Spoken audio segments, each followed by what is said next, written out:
Does it hurt? Well, of course it hurts. Do you think I'm made of wood?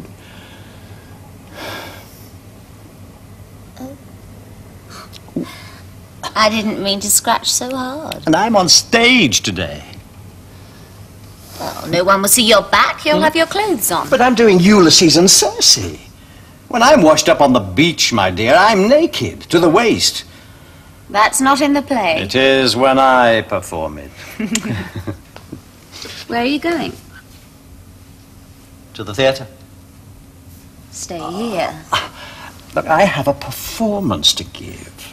You can give it here, just for me. I've already performed for you. Don't be insolent. No, no, no, you shouldn't hit my face. I am an actor. And that's all you are. Just remember that. I don't know why I put up with you. You put up with me because you're bored and because I make you laugh. Do you think I'm bored? Oh, unbelievably. I think there are times when you would crack the universe open if you could, just to see what would happen. Well, you may be right. You know, you ought to have accompanied the Emperor on his invasion of Britain. They say the men there are so savage that the women live in a permanent state of ecstasy. I should have been an actor. Or a sculptor. They never seem to get bored. They have their art.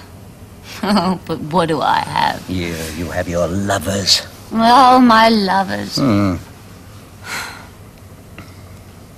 When I make love, I reach for something that men never dream of. Oh, what's that? I don't know. But it's there. Always just out of reach. Sometimes I feel as if I could take on the whole of Rome in a night. I'd be no worse for it in the morning. Oh, why don't you? You'll mock me once too often someday. No, I'm not mocking you. I'm serious. Why, we could stage the greatest night of love the world has ever seen. A tournament of sex. We could challenge the Guild of Prostitutes to provide a champion to compete with you. Who would last the longest? The interminable versus the inexhaustible. You're bad! There's no one who could compete with me. Oh, no. What about that Sicilian woman? What's her name? Scylla. Huh? Well, don't underestimate her. They say she boards a ship at Ostia, works the whole crew, and then walks off steadier than any one of them. Are you serious? Why not? Why not? What a spectacle it would make. Two tidal waves of male passion, dashing their fury against two timeless rocks of love. Who will be the first to yield? Who will be the first to break? It would be unprecedented. Copulation on a cosmic scale to set the universe ringing to the cheers of the gods. Do you think I'd win? Well, who can tell? That Sicilian woman, they say. She's formidable. But I am more so. Now I know why I put up with you. Oh. Bring on your Sicilian. And let her look to her laurels.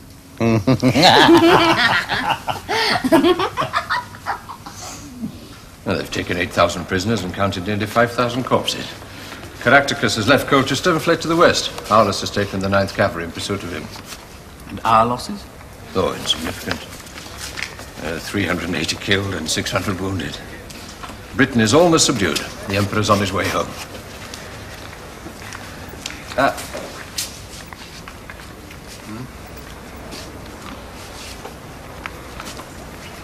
If he's on his way home, it solves our problem.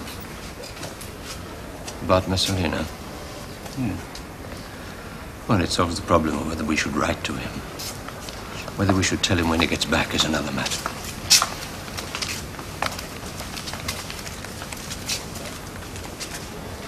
And it becomes the same problem we had before he left.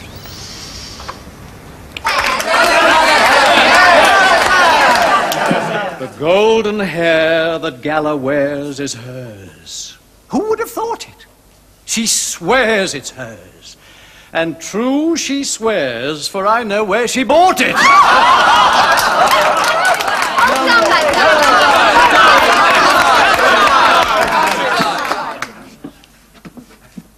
You ask me how my farm can pay, since little it will bear. It pays me thus, 'tis far away, and you are never there. President of the Guild of Prostitutes! At last!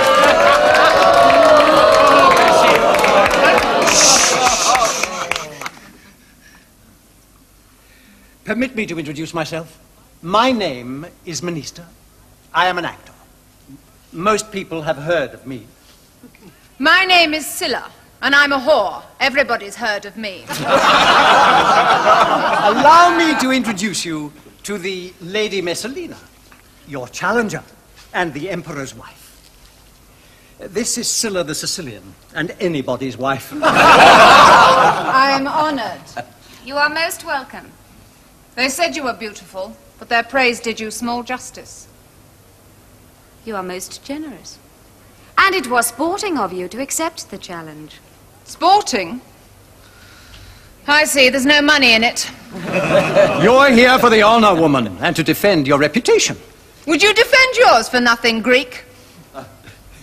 Lady, I'm a professional. I work for money. The honor I gladly leave to you. What impudence! She expects to be paid, and in this company.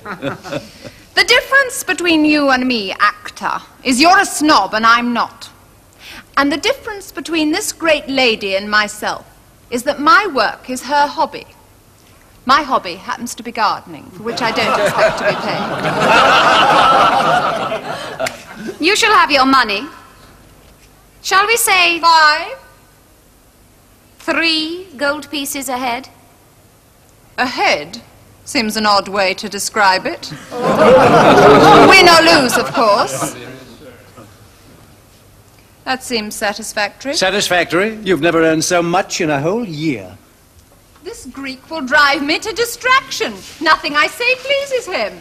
Let us begin. Which side of the bed do you prefer? Left or right? Lady, give me a support for my back, and let the games begin, as they say. Let the games begin! You know what's going on at the new palace at this moment? The Emperor's wife is competing with a prostitute to see who can wear out the most men. Oh, they've been at it since noon. Well, that is shocking. I can hardly believe it. I've had my suspicions of what's been going on there for weeks, but this is the final straw. It's outrageous now. Something must be done. Have you discussed this with anyone else?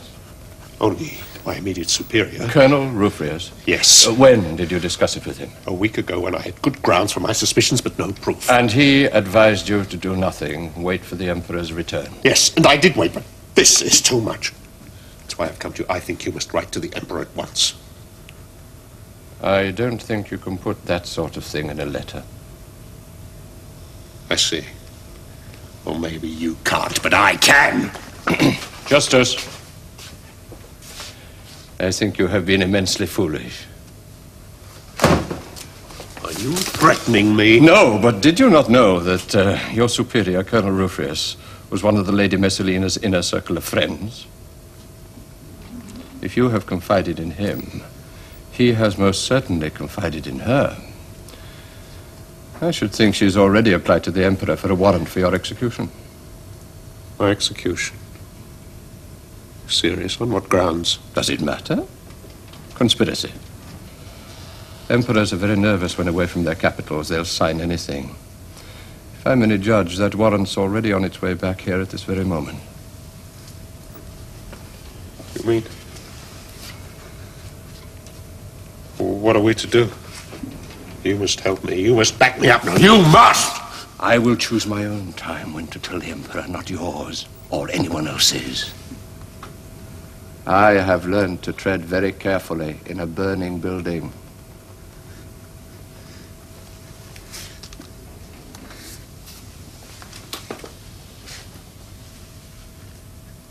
What am I to do? What can a dead man do? Go and get buried. Victory hath conceded me! The Queen is dead! Long live the Queen!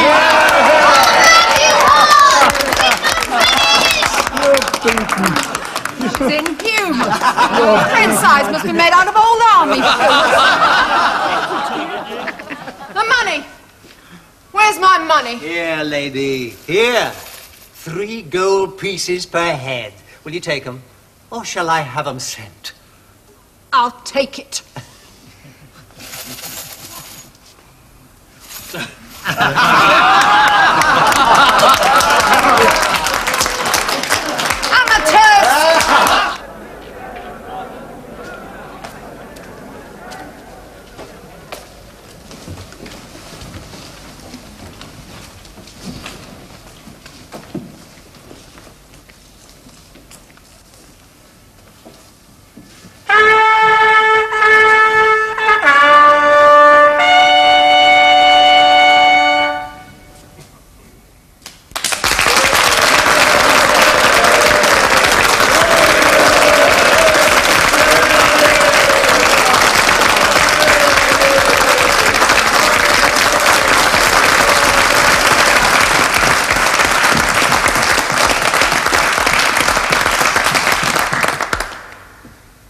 Senators, we have re-established Britain as a province of Rome. 108 years after the divine Julius left it, not very well secured, it has again become part of the Roman world. When I left, Caractacus, our principal enemy, was in full flight. We had won a great victory. A Roman triumph is seldom granted, but they granted one to me. Me, Claudius the idiot, the stammerer, the fool. But what life gives with one hand, it takes back with the other. I would gladly have forgone my triumph for the tragedy that was about to unfold. Shortly before I left for the invasion of Britain, Marsus Vibius, my governor of Syria, had written to me giving me the startling news that my old friend, Herod Agrippa, was fortifying Jerusalem. I had hastily written to Marsus Vibius, asking him to find out more and report to me personally on my return. And you think this is directed against us? Yes, Caesar. But there's more. Before I left, I learned that he was organizing a secret meeting with certain neighboring kings. He is plotting a revolt against Rome, that is certain. But why? Why? What does it matter what his motives are? Well, it does to me. Listen, I'll tell you something, Marsus. Before I left, I had a letter from Herod's uncle, Antipas. It was full of gossip, as usual, but in the course of it, he said he was convinced Herod believed himself to be this Jewish Messiah whose coming has for so long been prophesied. Yes. Well, others have thought that too. Your nephew Caligula, for one. Yes. Perhaps it was him. No. Oddly enough, Caligula filled the requirements of the prophecy in many respects, except he did not die in the year foretold by Thrasyllus, the astrologer, and Thrasyllus was never wrong about dates. When was this Messiah supposed to die, according to Thrasyllus? In the same year as my grandmother, Livia. Well, if the Messiah is already dead, it can't be Herod Agrippa. Herod is a Jew. He wouldn't believe anything Thrasyllus said. Well, where does all this speculation get us? If he is planning a revolt against Rome, what difference does it make? Why? He's my dearest friend. If he becomes my enemy, I want to know why. Now, how much do you know about this Messiah in the literature of the Jews? Well, very little, but I can find out and make a report. I have Jewish agents in Jerusalem. Am I interrupting? No, come in. Marsus Vibius was just reporting the very grave situation in Jerusalem. Yeah, well, we'll meet again later and talk some more. Caesar. Lady.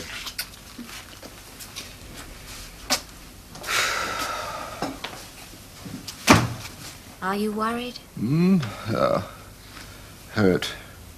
That my old friend should... well, there may be nothing in it. I missed you so very much while I was away. And the children.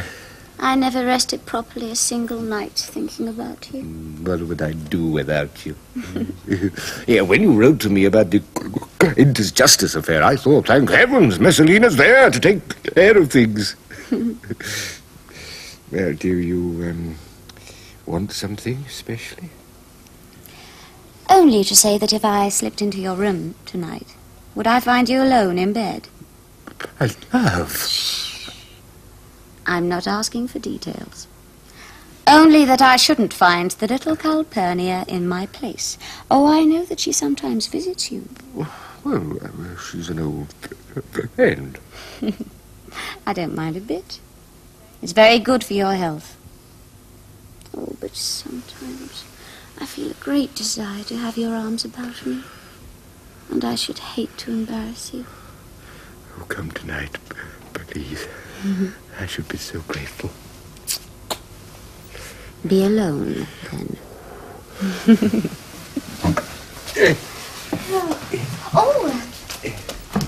There is one thing. Anything? I wish you would speak to Minister. He's got so big-headed lately and insolent. During your absence, he was very rude to me, always making excuses for not putting on this play or that which my friends wanted to see. Well, couldn't you have banished him yourself? I didn't want to do that. Well, he's a great favourite with the crowd, and they might have held that against you when you returned. Oh, well, I shall speak to him.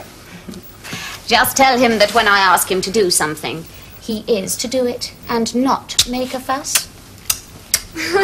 I was her slave. Is there anything so foolish as an old man in love? Well, I spoke to Minister. Listen, little Greek, I said. If the Lady Messalina tells you to do anything, you will obey. Do you understand? Anything? He asked. Anything, I said to him.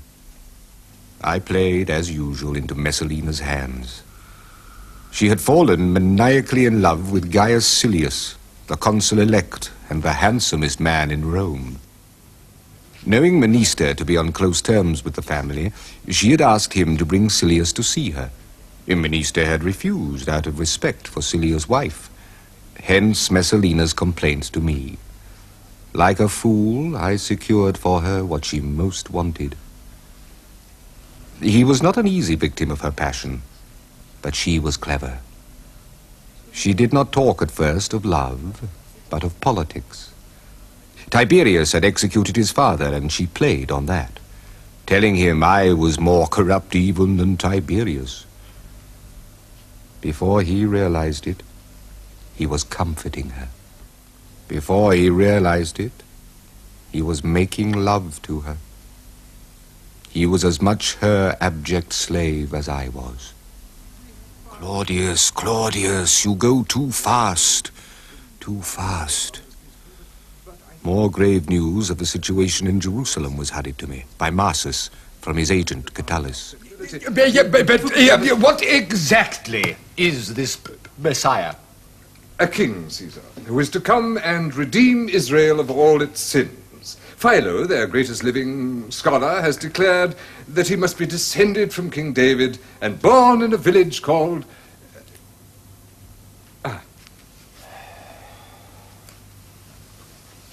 What?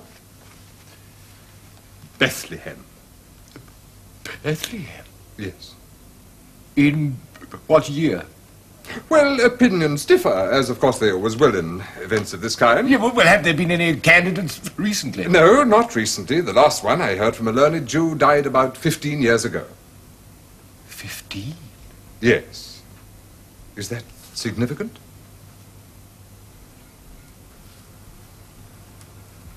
Who was this man?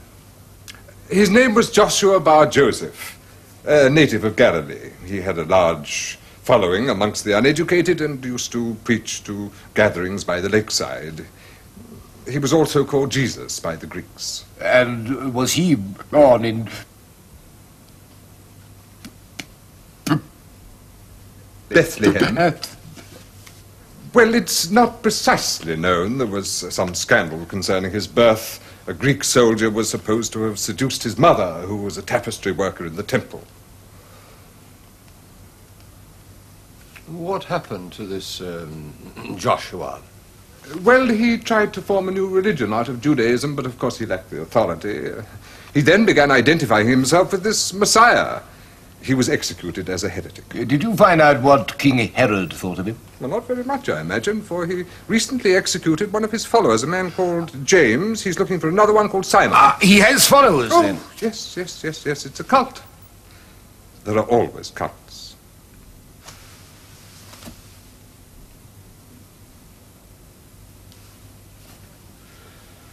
Well, all this is most interesting for you, Caesar, with your fascination for strange religions. But what more does it tell us of King Herod's intentions? I will tell you, Pallas. King Herod's mother was on her way to Jerusalem for a lying in when she was overtaken by her pains in a small village. King Herod was born there. The name of the village was Bethlehem. There is no doubt in my mind. My friend Herod believes himself to be this Messiah. And worse, many others believe him to be this Messiah. His intentions are clear. Born on this great wave of religious fanaticism, he intends to free the East from the dominion of Rome. He intends to make war on us. Marsus is right. If we don't move quickly, Herod will seize the Eastern Empire and we shall lose Egypt. My friend has become my enemy.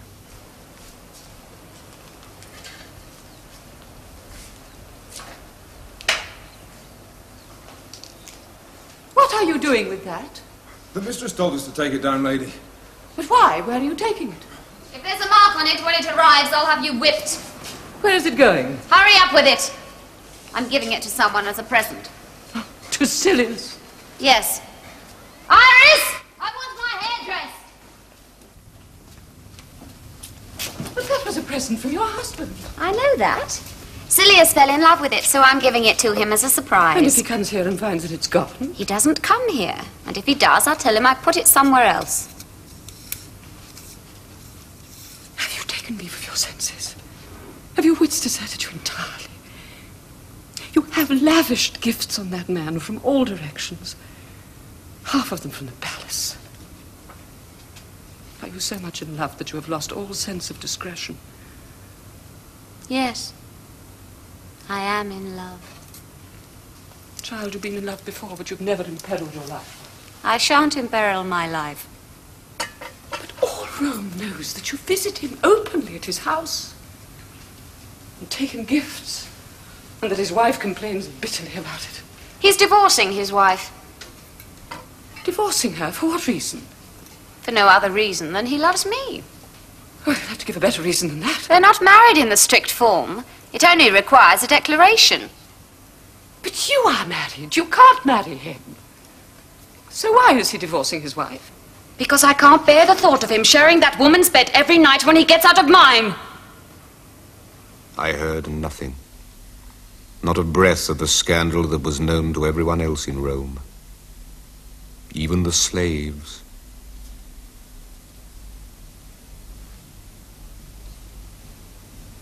They're laughing at me. Still. After all these years. Still laughing at me.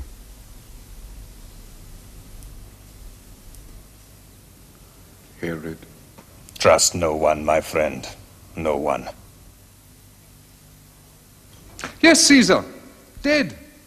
Herod Agrippa is dead.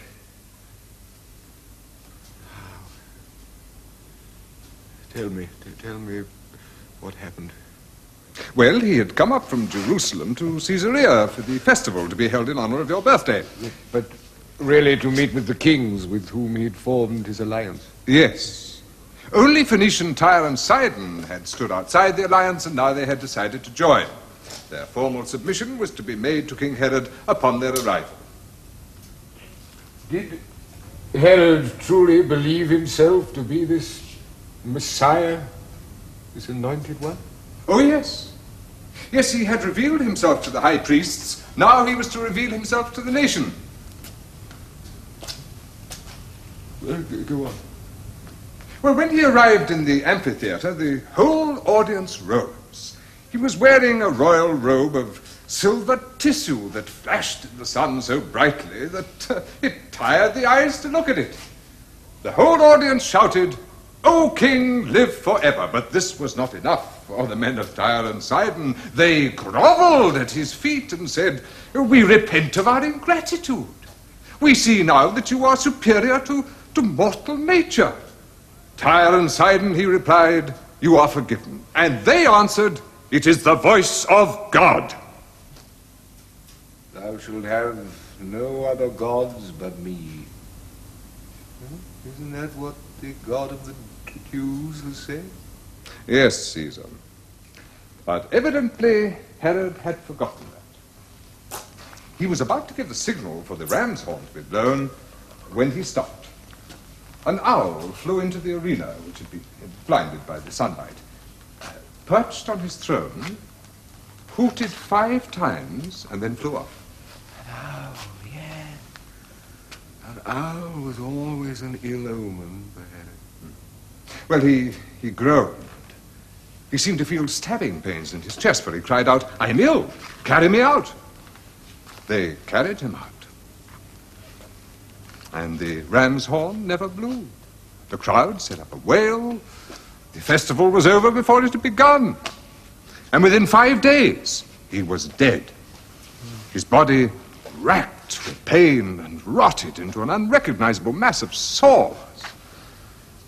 The kings departed, and the crowds went home. The storm passed without a single drop of rain.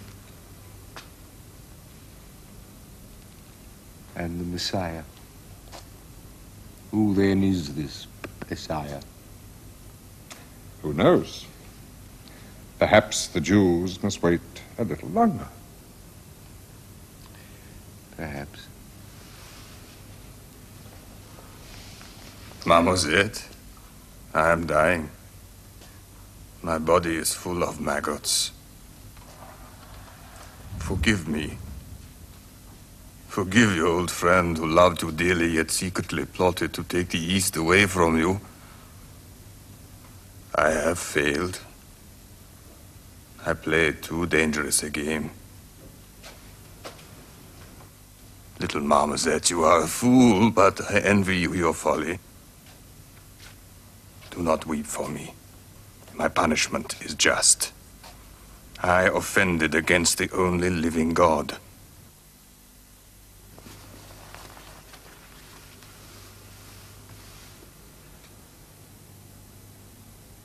Farewell, my friend, whom I love more truly than you suppose. Farewell, little Marmoset, my schoolfellow. And trust no one. No one. Your dying friend, Herod Agrippa. I was alone. For the first time in my life, I was alone. They were all gone now, those friends of my youth. Germanicus, Postumus, Castor, Herod, all gone. There was no one now I could turn to except Messalina. Yes, she helped me. How she helped me. She persuaded me to let her use the duplicate of my seal. Say, fool, Claudius, fool. I know it, I know it. But she was clever. I also began this most strange history of my life, which you shall read and find, I promise you. But now you shall see how my ignorance of my own domestic affairs came to an end. I said I would tell all, and I shall. Her adultery with Silius had gone so smoothly that she was becoming bored, not with him, but with their situation. While he, on his part, began to feel that the longer it went on, the greater the danger of their being discovered. Divorce him. Why not? And marry you. Wouldn't you rather be my wife than my mistress? Your wife? Oh, Gaius.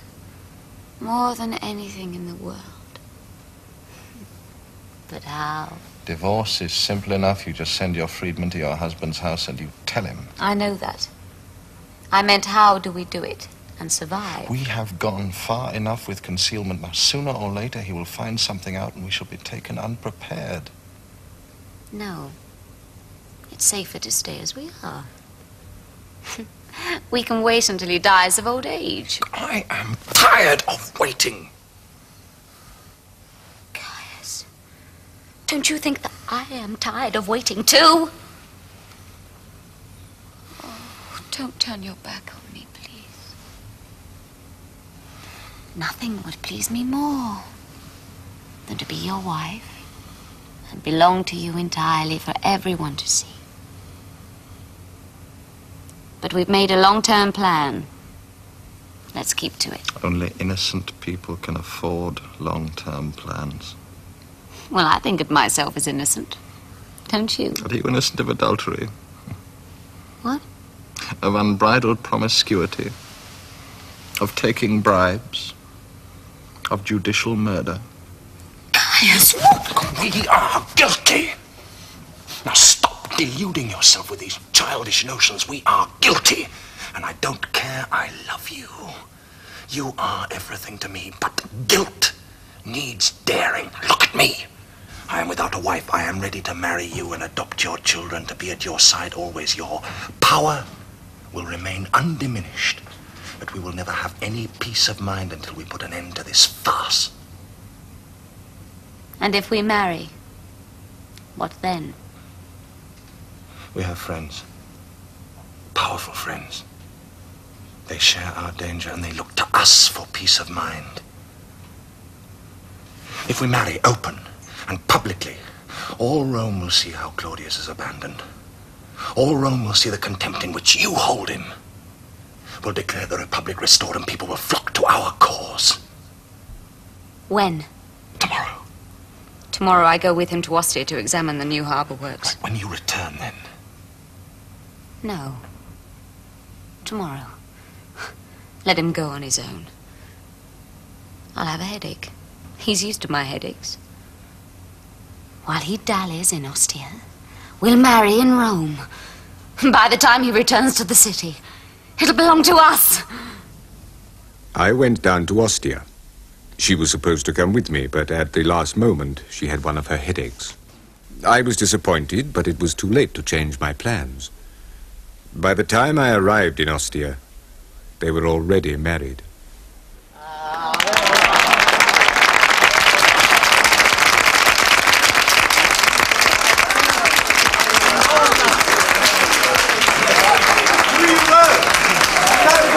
It will seem incredible, I know, that in a city where nothing escapes notice or comment, they could have felt themselves so secure. And yet they did.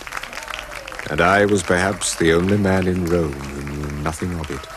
Scandalous! It's scandalous! While all of Rome trooped in and out of her bed, we said nothing. We closed our eyes and ears and said nothing. But this is different. This is utterly and unbearably different. This puts the Emperor's life in danger. And if it puts his life in danger, it puts ours. And I say that's a very different bowl of fish. But has she divorced him or not? Well, she's divorced him. She sent a freedman with her declaration here to his chamber. But the Emperor wasn't here to receive it. What, do you think she didn't know that? Is the marriage bigamous or not? What, do you think she cares? Don't you see? The marriage is a public declaration that the Emperor's wife has abandoned him as being too old, too corrupt, and too stupid any longer to govern Rome. That she has chosen the consul-elect as her husband is a clear indication and an invitation to the Senate to restore the Republic. And in view of Messaline's known viciousness when it comes to getting her own way, the Senate will take the hint and put them both at the head of it.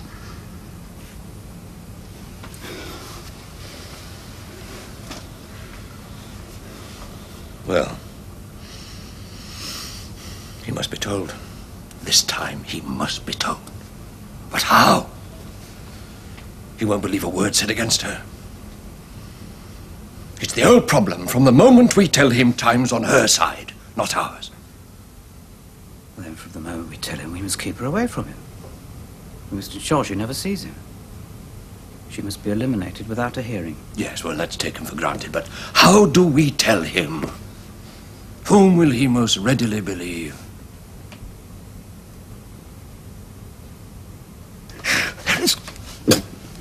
There is someone he trusts utterly who's been his friend for years. The little prostitute Calpurnia. Oh, Calpurnia. Oh, what is this? A note thrust into my hands, grave danger to Rome, come to my house. Oh, I hope this isn't some silly, hellish prank. Oh, you've quite alarmed me. Especially as the ram I was sacrificing in the temple turned out to be the most unpropitious beast I've ever seen. Its entrails were awful. Why are you trembling? Now, what's the matter? Oh, Caesar! What's the matter? Now, Calpurnia, get up, you know I hate people grovelling. Oh, Caesar. Will you please tell me what you have to say? I shall tell you because nobody else dare tell you. But when I do, you will have me tortured and flogged. Calpurnia, dear as you are, you're making me angry. Do you still trust me? In my life, I've trusted 3 women. My mother, Messalina, and yourself. Oh, why must you include your wife in that list? Messalina? I trust her with my life. She has just married Gaius Silius. And the wedding party is still going on in Rome. Are you mad? Or wicked, or both? They're married. Your wife and Silius. Everyone in Rome knows. But I've left her in bed with a headache. And now she's in bed with Silius. Oh, don't you understand? He's her lover. I thought you knew. Everyone assumed you knew. Else why have you slept apart all this time? I wouldn't have told you even now, but they're married. And I've seen the wedding party. How? You haven't been to Rome? Yes, I've been. Narcissus came and fetched me. I've been to Rome and back today. The garden of the palace is decorated with fine leaves and ivy, bunches of grapes, wine vats and presses. They're all dancing about like wine-soaked gods. I don't believe you! I refuse to believe you! It's true, Caesar. Every word she says is true.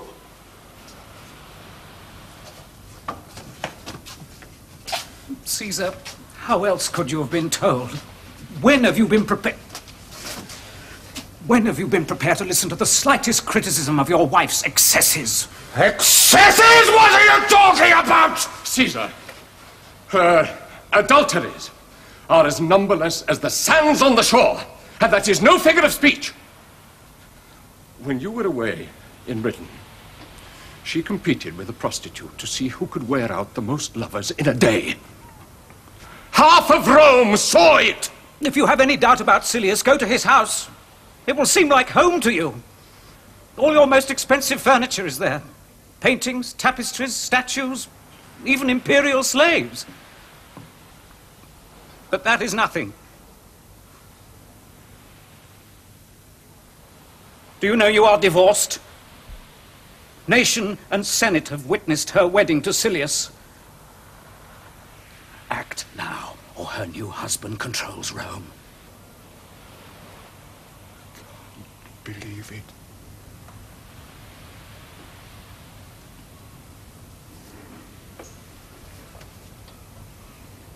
My dear, you must. And you must act quickly, or you'll be condemning us all to death. She's right, Caesar. We must return to Rome and arrest them all at once. But am I still emperor? Some officers of the guard may have been seduced, but the soldiers are devoted to you, I'm certain of it.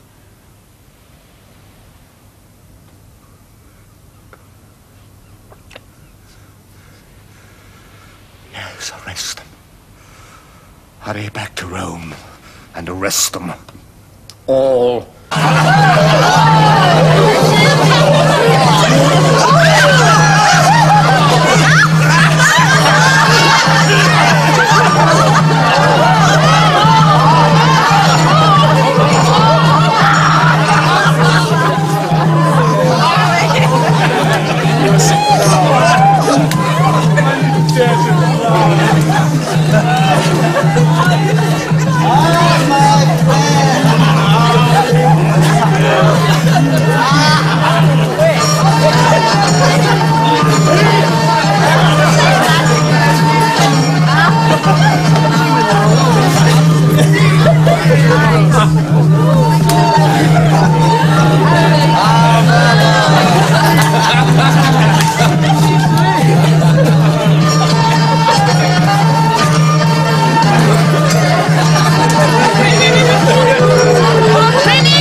see!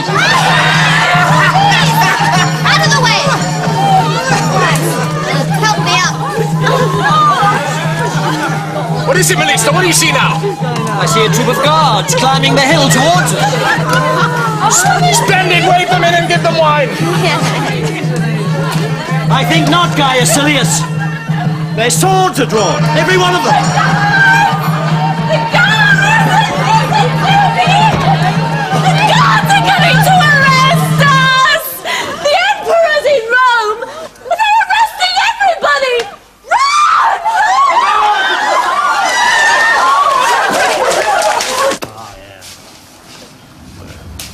Where is the Emperor? In his study. We've arrested nearly 200 people. Silius was taken in the marketplace. The lady Messalina has not been found. She is not to be allowed to see the Emperor without first consulting me, you understand?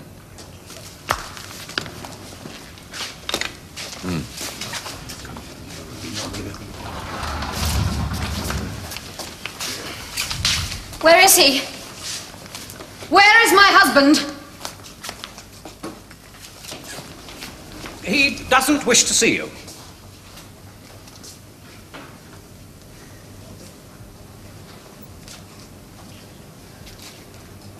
Out of my way, you Greek! You dare stand between me and my husband? Which husband? You whore! Which one? Out of my way! Get out of my way! Let it go! Get her out! Get her out of here!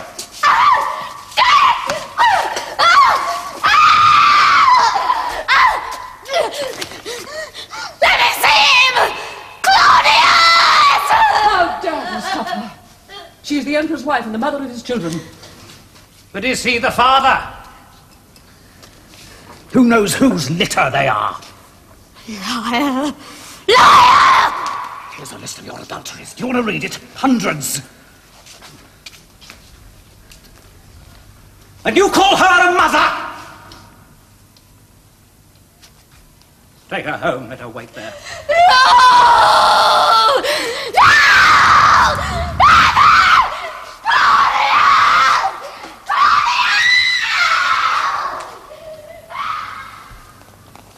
Arrests have been made all over the city. Silius has been taken. Thank heaven most of the guard proved loyal. Poor woman. Whatever made her do such things? Oh, how unhappy she must have been.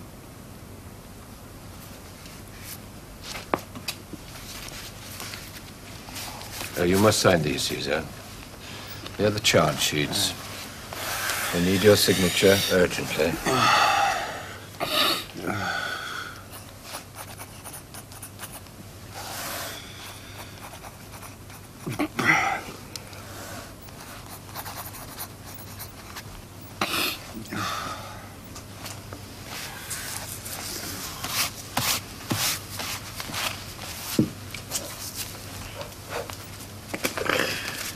Sleep, Caesar, sleep. You need your rest. Save yourself for Rome. Peter, here's the warrant for her execution. Hurry.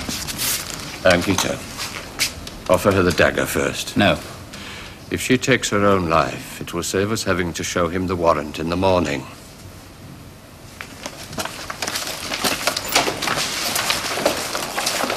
Take it to the palace. Tell no one that you have it. Only that you want to see your father. Now hurry. When he reads it, he'll forgive your mother. You'll see. Now, hurry. Hurry.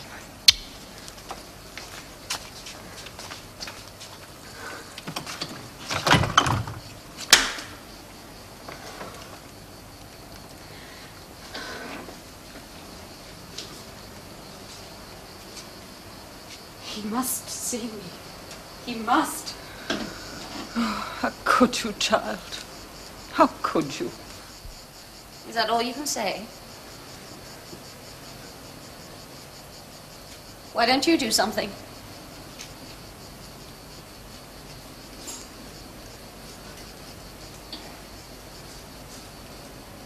Why didn't you see him on your own? He's coming. He's coming to see me.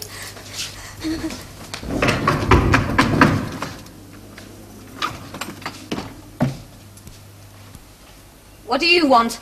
Your life, lady. Your husband's orders. No. He wouldn't do that. My husband wouldn't do that. Read it. It has his signature.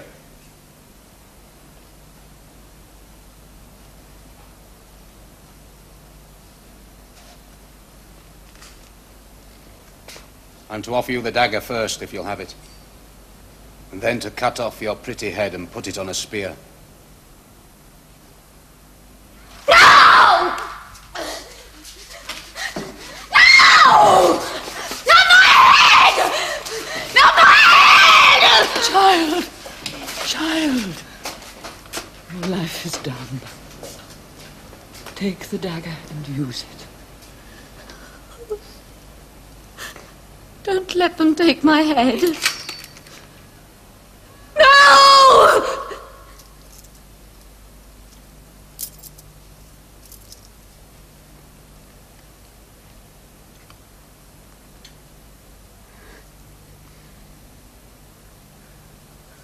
Oh. No. He wouldn't do that. Not Claudius. Use it. Use it quickly. I can't. I can't. Not my head! Not my...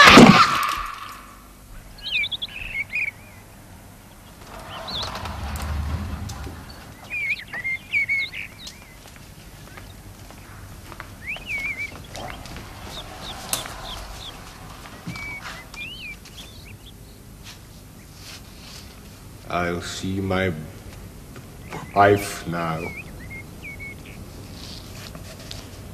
She was executed last night. At your orders, Caesar. Here is the warrant.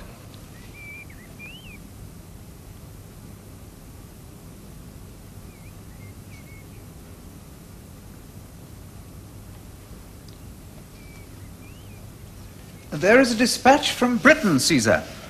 The temple that was to have been dedicated to the god Augustus in Colchester has been dedicated instead to you. Aulus Plautius writes that Augustus means nothing to the Britons, but they are more than happy to worship you as a god. He regrets having taken the decision without first consulting you, but feels sure you understand that it was politically correct. The temple is known as the temple of the god Claudius.